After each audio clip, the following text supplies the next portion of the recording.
আমাদের চাহিদার কোনো শেষ নেই, আমাদের চাহিদার কোনো শেষ নেই।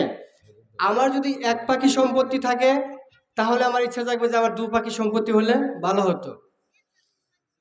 আমার যদি চকের মাঝখানে কোনো জমি থাকে তাহলে আমার মনের মধ্যে হবে যে রাস্তার সাথে যদি আমার একটু জমি থাকতো তাহলে ভালো হতো।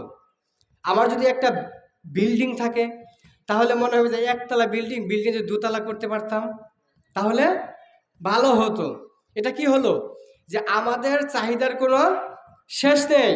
আল্লাহ রাব্বুল আলামিন আমাদেরকে যতটুকু দিবেন তারপরেও আমাদের চাহিদা বাড়তেই থাকবে। সে কথাই আল্লাহ রাসূল সাল্লাল্লাহু আলাইহি সাল্লাম বলেছেন। কি বলেছেন? আন ইবনে আব্বাস রাদিয়াল্লাহু তাআলা আনহু হতে বর্ণিত, তিনি বলেন, লাউকানা ইবনে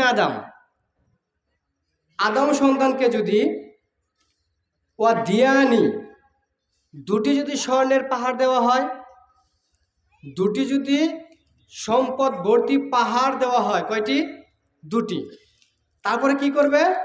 মিন মালিল লাবতাকা সালিসান, তাহলে সে তিনটা চাবে, মানে দুইটা হয়েছে আরেকটা হলে ভালো হতো। আল্লাহ রাসূল এই কথা বলেছেন। আদম সন্তানকে যদি সম্পদ ভর্তি দুটি পাহাড় দেওয়া হয় তাহলে সে 3 নাম্বারটি পাওয়ার জন্য আকাঙ্ক্ষা করবে যে 3 নাম্বারটা হলে আরেকটা হলে ভালো হতো। এরপরে আল্লাহ রাসূল কি বলেছেন? এই আকাঙ্ক্ষা করতেই থাকবে।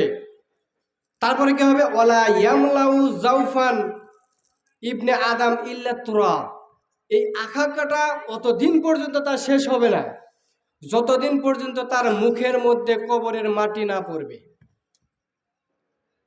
যতদিন পর্যন্ত আমাদের মুখের মধ্যে কবরের মাটি না পড়বে ততদিন পর্যন্ত আমাদের এই চাহিদা, আশা, আকাঙ্ক্ষারা শেষ হবে না, আল্লাহ রাসূল বলেছেন। বাস্তব